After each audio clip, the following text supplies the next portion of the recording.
हरिओम. अमृतानुभव योगदास श्री जय गणेश जोशी यांचे प्रवचन. अध्याय 7. अज्ञानखंडन. ओवी क्रमांक 148. पातयाची मिठी नुकलिता दिठी, अवघी याची सृष्टी पाविजे जरी. अर्थात डोळ्यांच्या पापण्या न उघडता जर दृष्टीला सर्व सृष्टी दिसत असली, किंवा त्याला जोडून ओवी क्रमांक 149. न फुटता बीज कणिका, माझी विस्तारे वटू असिका, तरी अद्वैत फाका उपमा आधी. अर्थात बीज दुभंगून नष्ट न होता जर वटवृक्ष विस्तारत असेल तर आत्मपरब्रह्माला उपमा देता येतील. येथे माऊलींनी 2 उदाहरणे दिली आहेत. तथापि ती उदाहरणे देताना त्यांनी वक्रोक्तीचा वापर केला आहे. सांगताना उलट सांगून सुलट बाजू ठसविली आहे. डोळे मिटलेल्या स्थितीत सृष्टी दिसली तर, किंवा बीज नष्ट न होता वृक्ष निर्माण झाला तर, दोन्हीही बाबतीत असे काही कधी होत नाही आणि त्यामुळे ओवी समजून घेताना आपल्याला ती सुलट बाजूने समजून घ्यावी लागते. 1.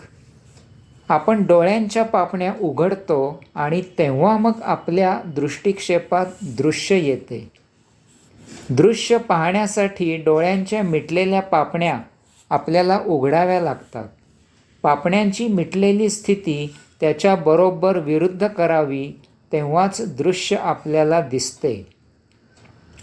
याचा अर्थ डोळ्यांची मूळ स्थिती आपण नष्ट करावी, तेव्हाच आपण पाहू शकतो. 2. जमिनीत बी पेरले, त्याला पाणी घातले की यथा कालावधीत त्यामधून कोंब फुटतो आणि तो डोलारा सांभाळण्यासाठी त्याला खाली मुळे धरतात. यावेळी ते बीज दुभंगते आणि यथा कालावधीत जमिनीत विरघळून नष्ट होते. त्याचा कोंब फोडणे हा त्याचा उपयोग संपतो आणि त्याचे आयुष्यही संपते. आता येथे नेमके काय घडले ते पहा. 1.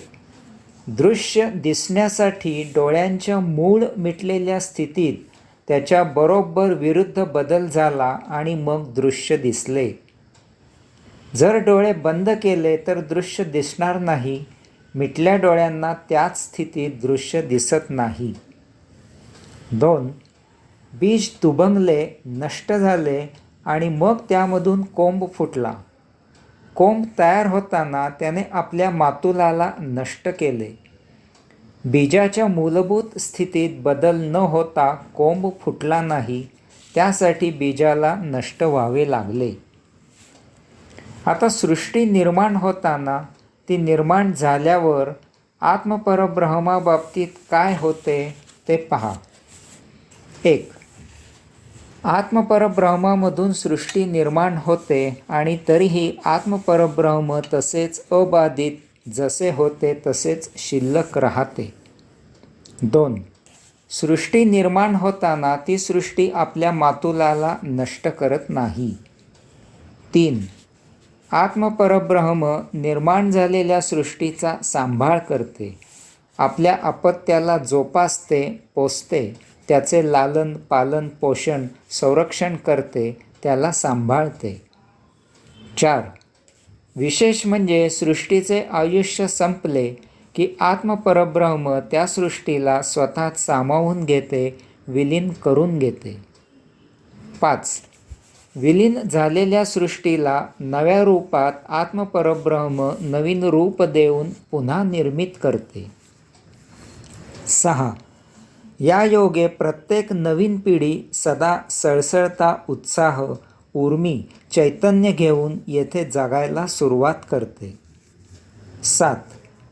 निर्माणात जोपर्यंत हा उत्साह, ही उर्मी, हे चैतन्य सळसळत असते तोपर्यंत ते निर्माण टिकते. परंतु ते थकल्यावर आत्मपरब्रह्म त्याला स्वतःत विलीन करून घेऊन नवसंजीवनी देते. माऊली म्हणतात की असे हे आत्मपरब्रह्म सदा अस्तित्वात असलेले आहे. ते बाधित होत नाही, त्यात कधीही बदल होत नाही. सृष्टीत महा उलथापालथी होतात, तथापि त्याचा परिणाम त्या सृष्टीच्या निर्माणकर्त्यावर यत्किंचितही होत नाही. ते सदा असलेले अक्षर अविनाशी अबाधित आहे. तसेच यामुळे अशा या आत्मपरब्रह्माला आपण कसलीही उपमा देऊ शकत नाही. कारण जर या सृष्टीत असलेल्याची उपमा द्यायचे ठरविले तर त्याच्यासारखे येथे या सृष्टीत काहीही नाही. सृष्टी बाह्य उपमा द्यायला या सृष्टीबाहेर काहीही नाही. जे काही आहे ते या ब्रह्मांडातच आहे. यामुळे आत्मपरब्रह्म अनुपमेय आहे. त्याची तुलना वर्णन होऊ शकत नाही.